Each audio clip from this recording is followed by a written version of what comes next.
여러분 식사하셨습니까?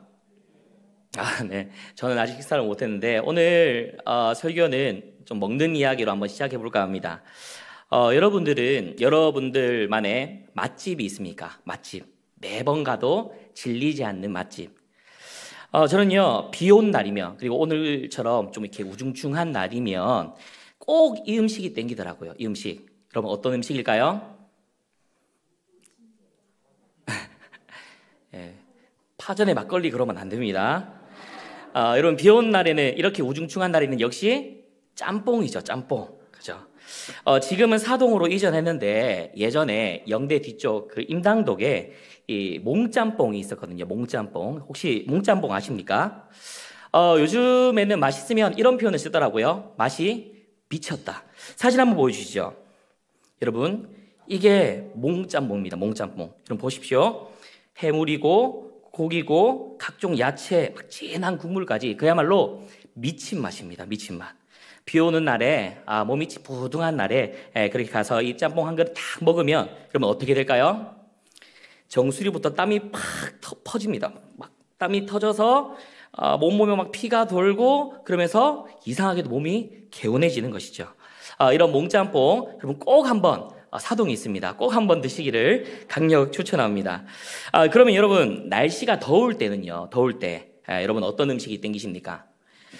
정말 무더운 여름에는 입맛이 잘 없잖아요. 입맛이 별로 없을 때 저는요, 새콤달콤한 비빔국수가 땡기더라고요. 비빔국수. 여러분 혹시 그 진량 가는 길에 참외밭 아십니까? 참외밭. 거기 현흥초등학교 있죠?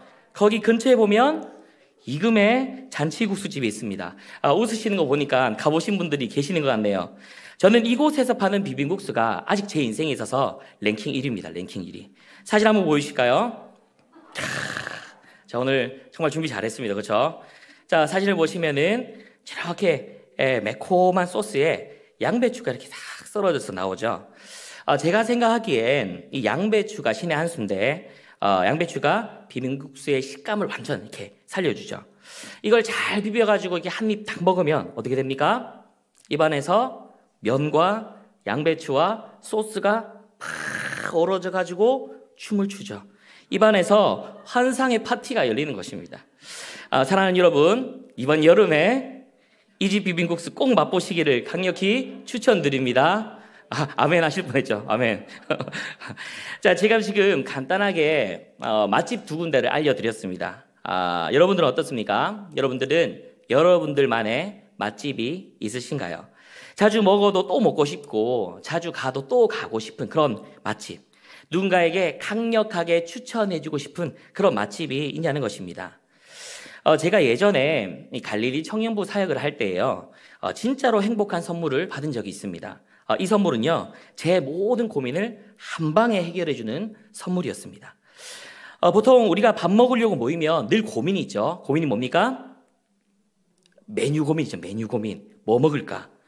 우리 주님 무엇을 입을까, 무엇을 먹을까, 무엇을 마실까 염려하지 말라고 하셨지만 우리는 늘 모이면 그게 고민이에요. 그게 고민.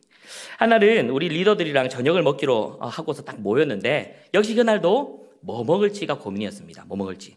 그러던 중에 우리 함장 중에 한 명이 단톡방에, 우리 함장 단톡방에 글을 하나 딱 올리는 거예요. 그래서 카톡이 딱 올려서 봤더니 뭡니까? 맛집 리스트인 거죠. 1번 정평동 7사부, 2번 대구은행 시오톤, 3번 자인식육식당. 그러니까 1번부터 18번까지 음식점 이름과 맛있는 메뉴까지 쫙 본인이 가보고 검증해본 그런 맛집 리스트가 정성껏 정리되어서 다 카톡에 뜨는 겁니다. 그날 저의 고민은 한 방에 해결되었어요. 그리고 그 리스트에 있는 김해 통닭에 가서 제가 닭불고기를 먹었는데, 저는 더더욱 그 맛집 리스트를 확신하게 되었습니다. 정말 맛이 환상이거든요. 벌써 몇 년이 지났지만 이 맛집을 추천해준 우리 함장에게 다시 한번 감사의 말씀을 전하면서, 혹시 이 맛집 리스트가 필요하시면 저한테 개인적으로 연락 주시기를 바랍니다. 자, 여러분, 제가 지금 무슨 이야기를 하려고 이렇게 말씀을 드리는지 아시겠습니까? 저는 지금 여러분들에게 맛집을 소개해 드리려고 하는 것입니다. 그러니까 정말로 맛있는 게 있는데 그걸 여러분들에게 오늘 추천하려고 하는 것입니다. 그래서 오늘 말씀의 제목은요, 떡 사세요입니다. 떡 사세요. 여러분 1998년도에 방영되었던 육남매라는 드라마 아십니까? 육남매. 정말 오래됐죠, 그죠? 이 드라마에서 가운데 있는 장미 씨는 이 육남매를 먹여 살리기 위해서 돈을 벌기 위해서 떡을 팝니다. 떡을. 여러분 근데 떡을 파는데 어떻게 팔까요? 떡 사세요, 떡 사세요 하면서 떡을 팝니다. 이처럼 저는 오늘 여러분들에게 이러한 맛있는 떡을 한번 팔아보려고 합니다. 그리고 중요한 것은요, 이 떡을 같이 좀 팔아달라고 부탁드리려고 하는 것이죠. 오늘 제가 소개하고 싶은 맛있는 떡은 여러분들이 아시다시피 바로 생명의 떡이신 예수님이십니다. 이제 얼마 안 있으면요, 우리가 행축을 앞두고 진군신과 또 태신자 작정을 하게 될 텐데, 오늘 이 시간이 생명의 떡이신 예수님을 깊이 묵상하는 시간, 그래서 그 생명의 떡이신 예수님을 여러분 삶의 곳곳에 있는 그 태신자들에게 소개하며 권하리라, 그렇게 다짐하고 결단하는 시간 되기를 예수님의 이름으로 축복합니다. 여러분 성경을 보면요, 떡 이야기가 생각보다 많이 나온다는 사실을 여러분들 아십니까? 여러분 떡 이야기하면 생각나는 본문이 뭔가요? 생각나는 본문. 가장 먼저 생각나는 본문은 아마도 우리가 얼마 전에 담임 목사님을 통해서 들었던 오병이어 사건, 칠병 두어머리 사건일 것입니다. 그렇죠? 그리고 또 예수님의 성찬식, 요 정도가 언뜻 우리가 생각해 볼 때에 떠오르는 떡과 관련된 사건일 거예요. 자, 그런데 특별히 마가복음을 살펴보면요, 이러한 떡을 메타포로 한 이야기가 연속적으로 쭉 나오는 대목이 있습니다. 연속적으로. 그 부분은 바로 마가복음 6장, 7장, 8장인데요. 자, 이 부분은 저자가 의도성을 가지고 아주 작정하고 떡 이야기를 계속하는 부분인 거예요. 그래서 오늘은 우리가 요한복음을 읽었습니다만, 오늘은 이 마가복음 6장, 7장, 8장을 우리가 살펴보면서 왜 마가가 떡 이야기를 계속해서 끌고 가고 있는지, 그리고 떡 이야기를 통해서 무엇을 말하고자 하는지를 우리가 함께 살펴보려고 하는 것입니다. 자, 오늘은 여러분 성경을 좀 펼치셔야 됩니다. 우리 마가복음 6장 먼저 한번 펼쳐볼까요? 저 앞쪽으로 가서 마가복음 6장. 자, 먼저 마가복음 6장을 통해서 첫 번째 떡 이야기를 하고 있습니다. 바로 예수님은 생명의 떡이시라는 것입니다. 이 사실을 마가복음 6장을 통해서 이야기하고 있다는 것이에요. 여러분 마가복음을 쭉 읽어보시면 아시겠지만 이 마가복음에서 처음으로 떡이 등장하는 장면은 바로 마가복음 6장의 오병이어 사건입니다. 오병이어 사건. 오병이어 사건은 말 그대로 떡 5개와 물고기 2마리로 5,000명을 먹인 사건이죠.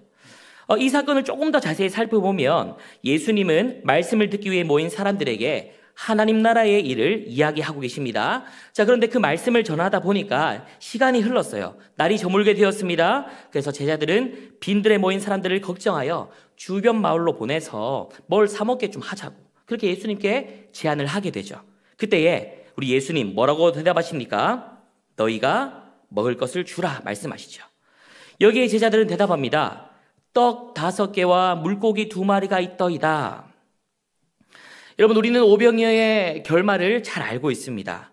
여기 모인 모든 사람들이 이 떡 5개와 물고기 2마리로 배불리 먹었다는 이 결말을 우리가 다 알고 있어요. 그리고 12바구니에 가득 차도록 거두었다는 이 사실도 우리는 잘 알고 있습니다. 그리고 이 오병이어 사건은 이 요한복음에 따르면 표적이기 때문에 이 표적이 무엇을 의미하는지도 우리는 잘 알고 있습니다. 여러분, 우리 담임 목사님 주임 말씀을 잘 들어왔다면 이 표적이 무엇을 의미하는지 여러분 잘 아시죠? 이 표적은 예수님께서 단지 기적을 베푸셨다, 그 정도를 말하지 않습니다. 이 표적은 배고픔에 굶주려 있는 이 자들에게 바로 예수님이 생명의 떡이라는 사실을 가르쳐주고 있는 것이에요. 그것을 요한은 이렇게 표현하고 있는 것이죠. 자, 오늘 우리가 함께 읽었던 본문 말씀인데 다시 한번 앞에 스크린을 통해서 읽어보십시다. 시작. 예수께서 이르시되 나는 생명의 떡이니 내게 오는 자는 결코 줄이지 아니할 터이요 나를 믿는 자는 영원히 목마르지 아니하리라. 여러분, 이 말씀 믿으십니까? 아멘, 아멘. 오병이어 사건을 통해서 이 성경 저자가 말하려고 하는 것은 다른 것이 아닙니다. 바로 예수님이 생명의 떡이시라는 사실입니다. 여러분, 이 사실을 다시금 마음에 새기는 사랑하는 성도님들 다 될 수 있기를 예수님의 이름으로 축복합니다. 자, 그런데 여러분, 우리는 이미 이 사실, 이 예수님이 생명의 떡이라는 사실을 모르지 않습니다. 다 알고 있습니다. 다 믿고 있어요. 자, 그런데 세상 사람들은 어떻습니까? 예수님이 영원한 이 생명의 떡이라는 이 사실, 세상 사람들은 인정합니까? 인정하지 않습니까? 인정하지 않습니다. 그렇기 때문에 여러분, 세상 사람들 어떻게 살아가죠? 이 땅에서의 먹고 마심에 집중하면서 살아가는 것입니다.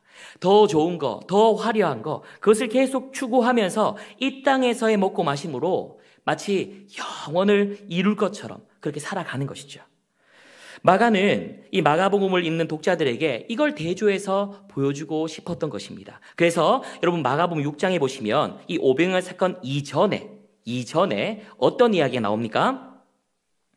헤롯의 잔치 이야기가 나옵니다. 여러분 지금 성경 보시고 계시나요? 6장에, 마가복음 6장에 나오는 오병이어 사건 이전에 헤롯의 잔치가 나옵니다. 여러분, 헤롯의 잔치 이야기는요, 전형적인 세상의 잔치의 모습인 것입니다. 먹고 마시는 그 모든 것들이 그들의 향락을 위한 것, 육체를 위한 것이라는 거죠. 그리고 이러한 헤롯의 잔치, 이 세상의 잔치는 무엇으로 끝이 납니까? 한 사람이 죽는 것으로 끝이 나요. 그러니까 잔치가 생명을 살리는 잔치가 아니라 생명을 죽이는 잔치로 끝나더라라는 것입니다. 여러분, 헤롯의 잔치가 보여주는 것이 무엇입니까? 거기에 육체의 먹고 마심은 있었으나 뭐가 없습니까?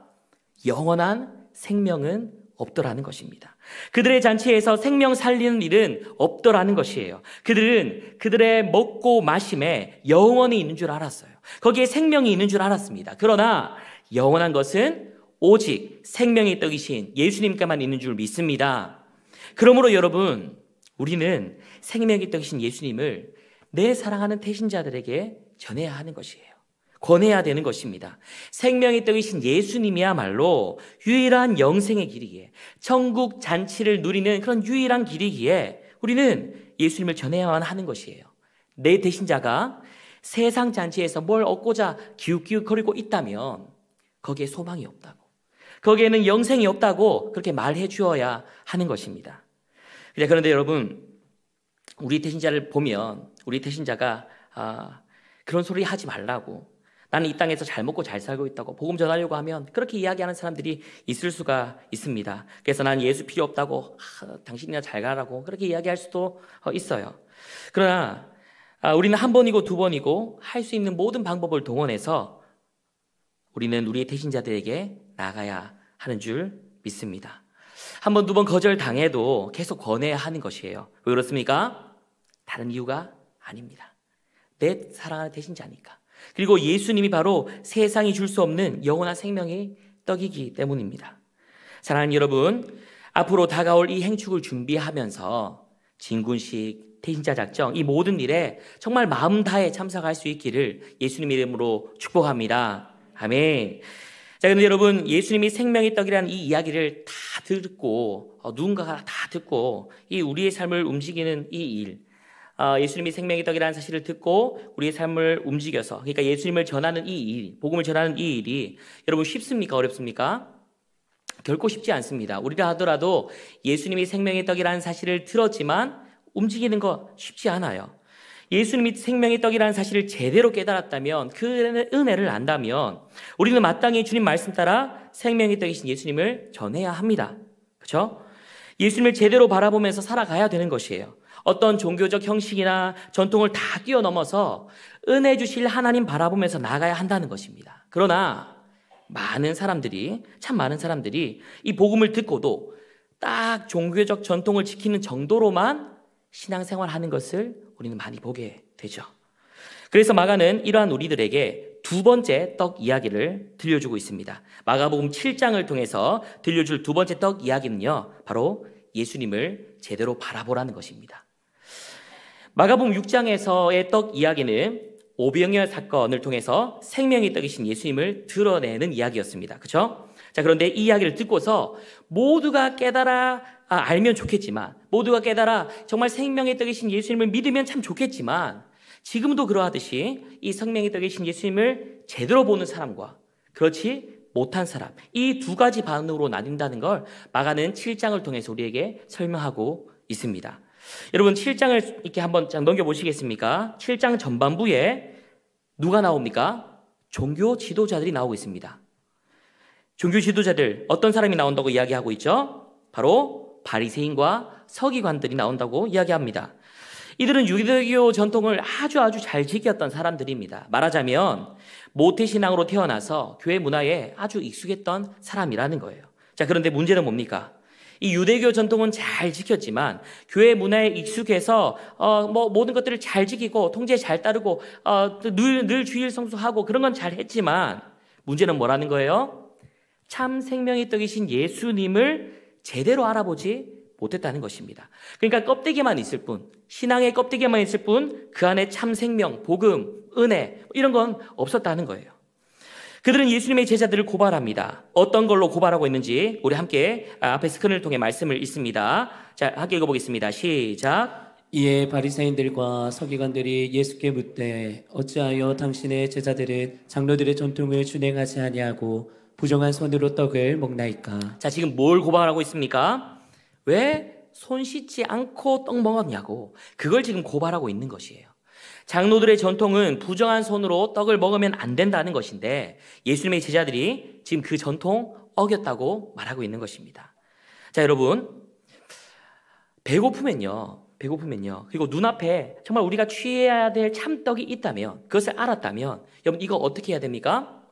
그냥 손으로 집어 먹어야 되는 것입니다. 급하잖아요. 먼저 먹어야 되는 것입니다. 배고플 때는 이것을 젓가락으로 먹을까, 포크로 먹을까, 이걸 설탕에 찍을까, 꿀에 찍을까, 이런 거 생각하지 않아요. 고민하지 않습니다. 우리 앞에 우리가 취해야 할 생명의 떡이 있다며 그것을 제대로 보고 인식했다면 그거 뭘로 먹는 거 뭘 중요합니까? 손으로 찍어 먹어야 되는 것이에요. 그런데 종교 지도자들은 거기에 관심이 없습니다. 어디에도 관심이 있습니까? 종교적인 모양, 거기에도 관심이 있는 것입니다. 참떡이신 예수님에게는 관심이 없고 예수님이 어떤 분이신지에 대한 거기에는 관심이 없고 종교적인 모양, 겉모양, 여기에만 관심이 있는 것이죠. 그래서 예수님은 너희가 전통을 지키려고 하나님의 계명을 잘 저버리는도다 라고 말씀하시면서 꾸짖고 계시는 거죠. 종교 지도자들이 외식하는 삶에 갇혀 생명의 떡이신 예수님을 제대로 알아보지 못했기 때문에 꾸짖고 계신다는 것입니다. 자, 그런데 이와는 반대로 이방인이었으나 생명의 떡이신 예수님을 정확하게 알아본 사람이 있었습니다. 그 사람은 바로 7장 후반부에 나오는 수로보니게 여인이에요. 이 여인에게는 딸이 있었는데 안타깝게도 귀신이 들렸습니다. 그래서 이 여인은 예수님의 소문을 듣고서 귀신을 쫓아내 달라고 예수님 찾아오게 됩니다. 자, 이때 다시 등장하는 단어가 바로 떡이에요. 떡. 우리 계속 떡 이야기를 하고 있는 것이죠. 자, 다 함께 마가복음 7장 27절 함께 읽어보도록 하겠습니다. 시작. 예수께서 이르시되 자녀를 먼저 배불리 먹게 할지니 자녀의 떡을 취하여 개들에게 던짐이 마땅치 아니하니라. 예수님은 자기 딸에게서 귀신 쫓아내 달라는 이 수로보니게 여인의 요청에도 불구하고 지금 어떤 말씀을 하고 계십니까? 이 떡으로 자녀를 먼저 배불리 먹게 하겠다고 말씀하십니다. 다시 말해서 예수님은 먼저 유대인들을 위해 오셨다는 거예요. 이방인들은 나중이라는 것입니다. 아니, 고쳐주기 싫으면 싫다고 하시지, 지금 예수님께 애써 나온 그 수로보니게 여인, 그 여인의 마음을 지금 예수님은 마음 상할 거 생각하지 않고 이렇게 말씀을 하고 계시는 거예요. 그러나 이 여인의 반응이 어떻습니까? 주눅들지 않습니다. 그럼에도 불구하고 아랑곳하지 않고 이렇게 대답하는 것이죠. 함께 읽어보겠습니다. 시작. 여자가 대답하여 이르되 주여 올소이다마는 상 아래 개들도 아이들이 먹던 부스러기를 먹나이다. 여러분, 무슨 말입니까? 떡 부스러기 같은 그 능력이라도 좋으니 은혜를 허락해 달라고 지금 간청하고 있는 것입니다. 여러분, 이 여인이 왜 이렇게 간청하는 것입니까? 부스러기라도 좋으니 그거라도 달라고 왜 이렇게 매달리는 것이죠?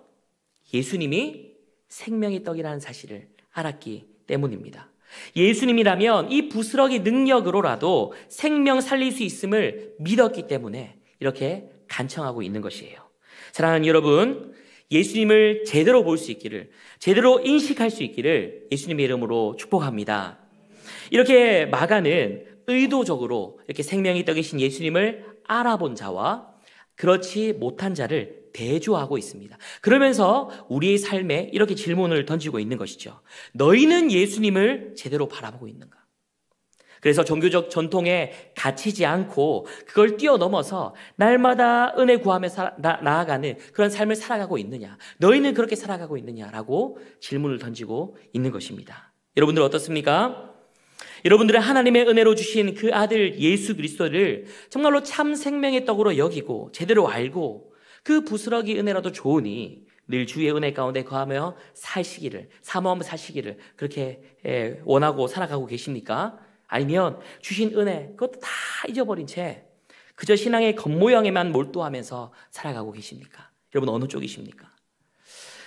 제 경험을 솔직히 말씀드리면요, 저는 우리 교회에 온 지 지금 벌써 이제 5년째인데 우리 교회 오기 전에 참 종교적 전통을 굉장히 중요시했던 사람입니다. 그러니까 제가 그런 전통을 중요시했다는 거죠. 그래서 우리 교회 밖에서 우리 교회를 바라봤을 때 이런 거 이해할 수가 없었어요. 어디 강대상 위를 야구장으로 만들어 놓는단 말입니까? 기억나시죠? 이 3대 때 장면인데 이걸 우리 교회 밖에서는 이해할 수가 없는 것이에요. 또 어떤 거 이해할 수 없습니까? 이런 거 이해할 수 없는 것입니다. 사역자가 말씀만 잘 전하면 되지 이렇게까지 해야 되냐? 종교적 신념, 전통 그런 걸로 판단하니까 우리 교회가 이해가 되지 않는 거예요. 진군식도 마찬가지죠. 온 교회가 막 이 푸다까리를 왜 하는가? 교회 밖에서 보면 전혀 이해되지 않는 것입니다. 그저 행사를 좋아하는 교회 딱 그 정도로만 여겨지는 것이죠. 그러나 우리 교회에 오고 나서 이 안에 들어와 보니까 이 푸다까리를 왜 하는지 다 이해가 되는 겁니다. 여러분 이거 왜 하는 겁니까? 다른 이유가 아니죠. 바로 영혼 구원. 영혼 구원이라는 이 이유 때문에 이 모든 수고로움을 다 감당하는 것입니다. 영혼 구원을 위하여서 이 성도들을 위하여서 본당 꾸며야 된다면 그렇게 야구장으로 꾸미는 거예요. 분장해야 되면 얼굴에 분칠하는 겁니다. 영혼 구원을 위해서 내 삶을 깨우는 일이 필요하다면 영적 무장 필요하다면 진군식 이런 푸다까리 다 하는 거예요. 영혼 구원이라는 본질적인 이유가 있기 때문에 이 모든 것을 다 할 수 있다는 것입니다. 여러분 아멘이십니까? 사랑하는 여러분, 종교적인 전통에 가로막혀서 진짜로 우리가 해야 할 일을 하지 못하는 그런 어린 서근자가 다 되지 않기를 예수님의 이름으로 축복합니다. 마가는 생명의 떡이신 예수님을 제대로 바라보기를 소망하면서 이제 8장으로 옮겨갑니다. 8장에서 마가는요, 세 번째 떡 이야기를 하고 있습니다. 자, 그 이야기는 바로 누룩을 조심하라는 이야기죠. 누룩을 조심하라. 마가는 마치 반복이라도 하듯이 6장과 7장에서 있었던 그런 일들과 내용과 비슷한 그런 내용을 이 8장에서도 기록하고 있습니다. 8장 초반부에 보시면은 칠병이어 사건이 나옵니다. 이 사건은 예수님이 떡 7개와 물고기 2마리로 이 둘러앉은 이 4,000명의 무리를 먹이신 사건이죠. 6장에 나왔던 이 오병이어 사건과 마찬가지로 이 사건 역시 예수님은 우리를 영원히 먹이시는 생명의 떡이라는 사실, 그 사실을 보여주는 사건인 것입니다. 자, 그런데 재밌는 것은요, 이 8장 중반부에 똑같은 패턴이 다시 등장하더라는 거예요. 생명의 떡이신 예수님을 보여주었으나 생명의 떡이신 예수님을 제대로 알아보지 못하는 패턴, 이 패턴이 다시 등장하고 있다는 것입니다. 예수님은 칠병 2마리의 기적을 보여주셨습니다.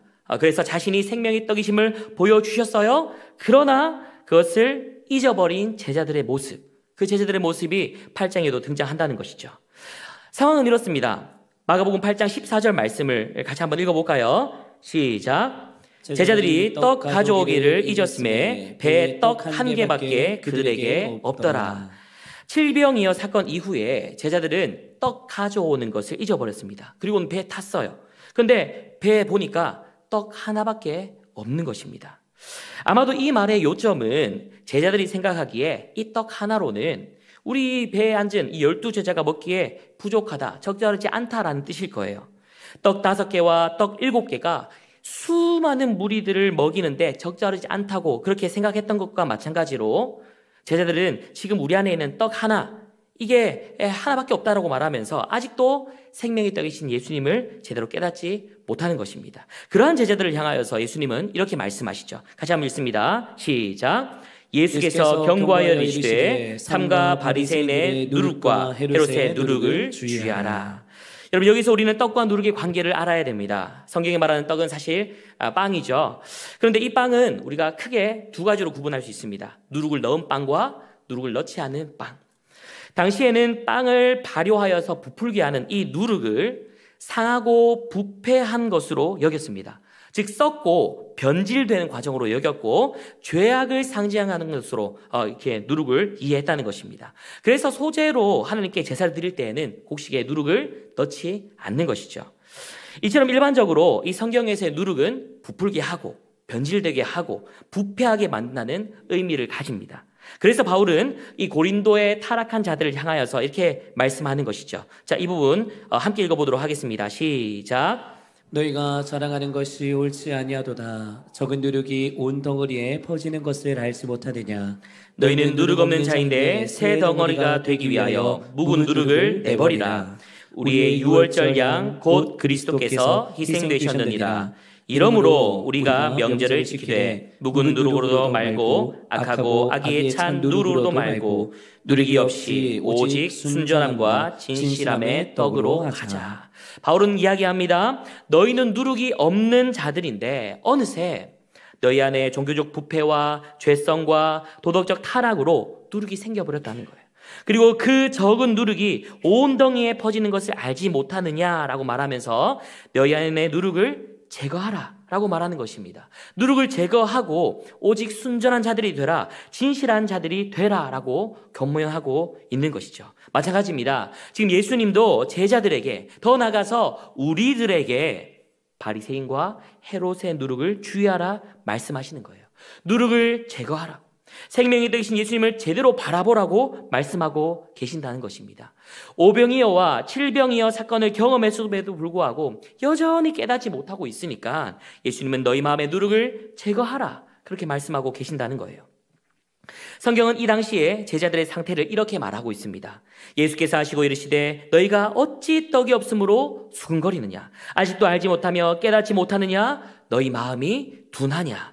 너희가 눈이 있어도 보지 못하며 귀가 있어도 듣지 못하느냐. 또 기억하지 못하느냐.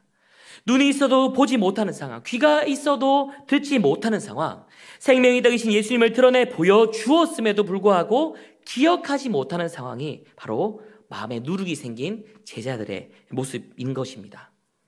분명 생명의 떡을 맛본 제자들의 처음 반응은 기쁨과 환희와 감격과 감사, 그리고 정말 예수님을 나의 생명 살릴 구주로 영접하면서 그 말씀에 순종하겠노라, 주를 위해 살겠노라, 그러한 반응이었을 거예요. 그런데 이들 가운데에 누룩이 생기니 어떻게 되었다고요?